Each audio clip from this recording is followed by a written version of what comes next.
Hello and welcome to Rome Total Realism, Imperium Surrectum. Today I want to talk about recruiting centers and how best to assemble armies in this version of the game. In the base game, you don't really need to think about the logistics of building an army. You can just build units in basically every city you have, and the economy is so loose that you can easily afford to do that. There's not really any logistic difficulty because the places you're conquering are so small and the armies are so cheap that you just sort of build armies as fast as you can, send them next door, and can knock it over. It's that simple. But in Rome Total Realism, if I were to use two cities like Capua and Rome, and just recruit, Principes one at a time out of both of them, 2 per turn, then my currently massive 23,000 gold per turn would be gone in about 15 turns. I'd have turned all of that into a standing army with only about 30 Principes. So in Rome Total Realism, it's not just important that you have your armies actively doing something to earn their keep, but it's also important that you recruit them as efficiently as possible. You don't want to recruit your armies far away from where they're going and then pay for them while they're traveling, and you don't want to recruit your armies slowly, paying for them longer than you need to. What I've done in my previous campaign was exactly that. I recruited 2 at a time out of Rome and Capua, and in my head, I just kept doing what I'd always done as a kid playing the original Rome Total Realism, using these 2 settlements as recruitment centers. That builds legions pretty fast. It's about 7 turns to build 14 units. Then you fill it up with leftover stuff you already had and generals you've gotten, and huzzah, full stack. And then when it's depleted, you can bring it back, retrain it, pretty much instantly get a new legion, and you just keep retraining, and you keep training new legions. And it tends to be as economically intensive as you can manage, which intuitively sounds like it must be efficient. If you're using all of your money building units, how could that not be the best you could do? But I don't think that's the case. A big part of why I made the Rome start guide yesterday is because I wanted a benchmark where from here, I'm strong enough that I know no one's about to down me, and I'm gonna run the same save through time forward 3 separate raids. First, I'm just going to build the legion out of Rome and Capua like I've done in previous saves. I'm gonna figure out when that ends, and then I'm gonna run a control save to the exact same time without having done anything. So we're comparing just building units to doing nothing to see how much building the legion cost us. And then we're going to compare doing that, but instead of using 2 settlements, using 4, adding Rumentum and Consentia to the list. And that will result in a slightly weaker legion, because I won't have time to get everything retrained at Rome. Rome's the place for using the best units, but if everyone is being that far spread out, I won't be able to do it. However, there is upside to this, and I think it's tremendously worth it. Because the difference when you use 4 recruiting cities instead of 2 is you recruit the army twice as fast. Sure, I can't recruit the army non-stop. I can't just do turn after turn, Principes every turn in 2 cities. But what I can do is not recruit at all for 4 turns, meaning I'm not paying the upkeep for the first half of the time that I'm producing the army. And we're gonna see just how impactful that really is. For this first test, we're gonna do it the simplest way possible. We're gonna recruit 2 Lucanian infantry and 2 Hastati in both Rome and Capua. Then from there, Rome will recruit 4 Equites, Capua will recruit 4 Hastati, and that will be our legion done in 8 turns. Let's see how much that cost us. I think for the purpose of this example, I'm going to not even worry about getting them organized and retrained.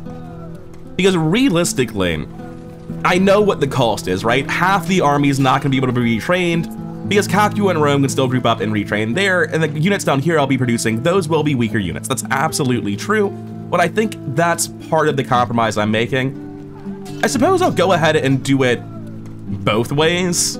That's simple enough. So sure, we'll see what the full comparison is. In which case, let's go ahead and do it like this. That way, as the last guy moves over, we can retrain everything. But for now, time needs to tick by. Carthage is really trying to ruin this experiment, but I'm not going to pay them. We have declined a lot of people, and to be clear, I'm doing literally nothing other than building the units. Whatever buildings I had queued for my economy before are the ones that are going through. This is not quite the last turn though, because like I said, I want to simulate this properly, which means I want everyone getting retrained. I want the chevrons and the bonus swords. And right now it's not that big of a deal because this version of Rome hasn't made a blacksmith yet. It should have had that, but like, we still would be doing this in the future once that building was finished. So these need to run forward to Rome and get retrained next turn, and in that same boat, didn't mean to make terrible puns, we need to build a boat to bring this legion wherever it's going next turn. So the boat comes down, this legion goes to Rome, we open the retraining tab, check everyone off, and we hit end turn, and this is going to be the last turn of recruitment ending in 262 winter. So for this version of it, we built a full legion, 4 Equites, 4 garrison troops, and 8 Hastati to go alongside 4 random units that I had previously, or general units, whatever. And that took us 8 turns, building them 2 at a time. Actually took us 9 turns, the ones from Capua for 7 turns walked over and then got retrained on the 9th turn. But it took us 9 turns to do it with Rome and Capua. We're ending this at 262 BC, winter. We have 176k, we're making 17.3k per turn. All that's really good, obviously. The start we're going off of is incredible, but the important thing that matters is comparing it to a control value and then comparing it to recruiting faster through more settlements. So let's go do that now. Now, in this version of events, because Carthage has attacked us and seriously hampered our income, even though we haven't had to pay for any units, we're only up about 7,000 gold. And that's just clearly incredibly wrong. Carthage has severely fucked up our economy in this version of reality. But I think it's still going to be worthwhile to show the other comparisons, even though it looks like Carthage is going to be a massive problem and I don't know any console commands to kill stacks. And I can't seem to get the console command for auto win to work. So we're gonna have to just like not have it control and compare directly what the other one does instead. So that's fine. The control was a fun idea, but I'm pretty sure that armies cost more than 7,000 gold over 9 turns. Like, I think the recruitment cost before upkeep is more than that. Turns out conquering Syracuse was actually worth quite a lot, because this shows just how much money you lose when that stuff goes under siege. Let's try this again. Now, going all the way back to 266 BC summer, where we actually started this test, something does occur to me. And that's quite simply that the most important benefit of this is not that it allows you to do it cheaper, that's true, but what you can do is you can just do it faster. And that effectively comes up to be the same thing, except rather than paying upkeep less, you conquer sooner. Your enemy has less time to build up units, and you have more time to do everything you want to do. So you're able to do stuff like this, where you start off just immediately recruiting these units that you actually care about, and there's no need for a benchmark. I can tell you now, it takes 4 turns. We finished building this army in 264 BC. If we want to upgrade the stuff from Capua and give it an extra turn, then it's gonna finish in 263 winter BC, right? Winter BC, that's the order those words were supposed to come in. So the first and most major upside, I think, is just that you can build your armies faster, but I do want to see the economic comparison. So instead of building these armies now, we're gonna let time pass, get back to the benchmark time, and then just see what the money compares to. Now, taking a look at momentum, they are 3 turns away from Carthage. There's no real chance of retraining anything we make there, unfortunately. So I think if I were doing this again for the purpose of training units, like I like the idea of having these places along the coast so I can pick them up with boats. But because training units is so much more important, if I were to do this again, I would definitely use Faleri and Volsini, or Cosa. Is Cosa even italic? Yeah, I'd use 2 of these 3 places instead of the ones I ended up using, just because they're all closer together. There might even be an argument for not recruiting from Capua so it can be an economic center, and using Cosa instead, but I think Capua starts off with most of what it needs. Think very carefully. So here's Carthage. This time they're asking for more money, but I'm gonna say yes again. All right, so I'm definitely not gonna be able to get everything trained this time. So what I need to do is I need to send these up to train now, start the boat now, and then gather things together on my way down.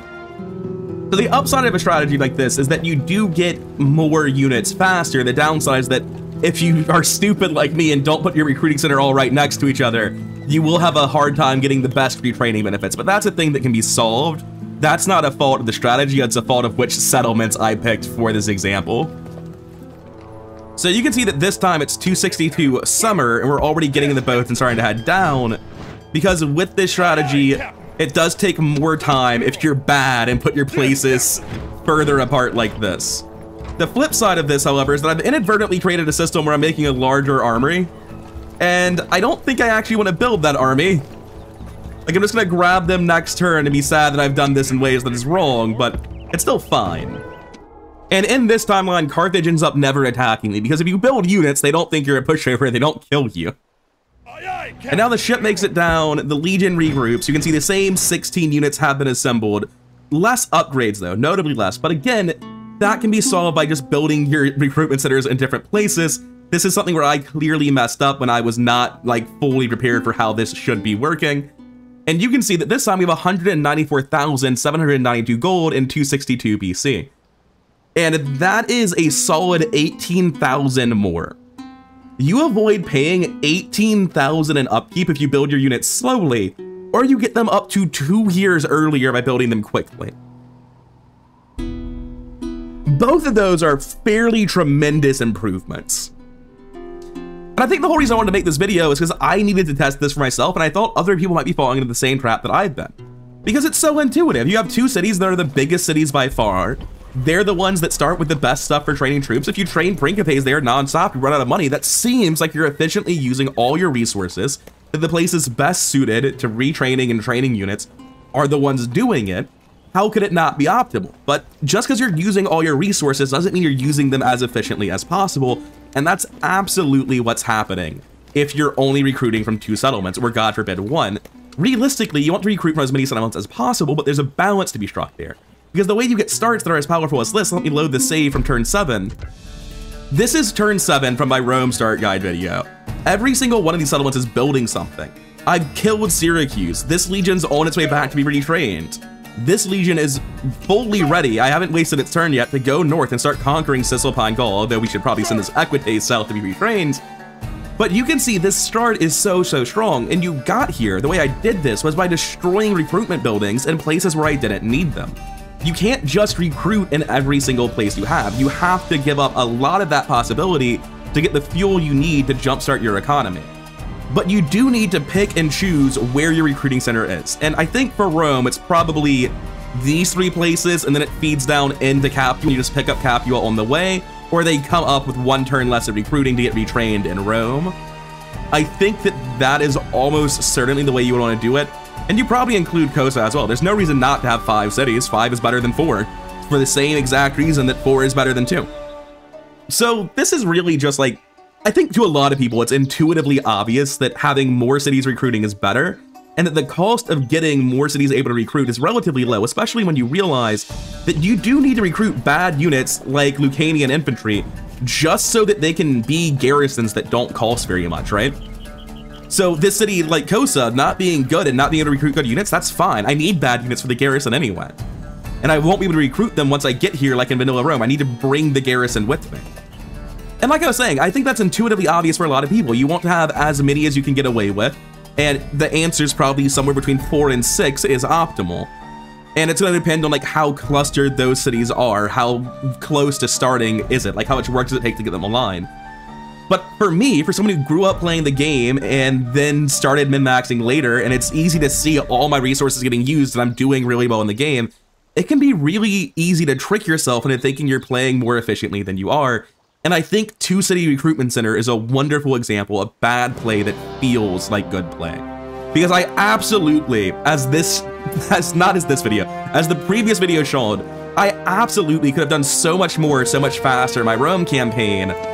But instead I made a variety of mistakes that felt strong at the time, and I think one of the most glaring ones I made was 2 city recruitment. Anyway, that's it for now. I hope this was enlightening and helpful for somebody, and it wasn't just me making this mistake. I'll feel silly of everyone else like, duh, that's obvious. But I'm pretty sure at least one other person out there is playing the same way and not even realizing that they could be doing better like I was in my last series. Anyways, for now, I'm done. I've been rather incoherent. Thank you for watching. Thank you to the mod team behind Imperium Surrectum. Thank you to my 1 Patreon supporter, Jeffrey B. And I'll see y'all in the next one.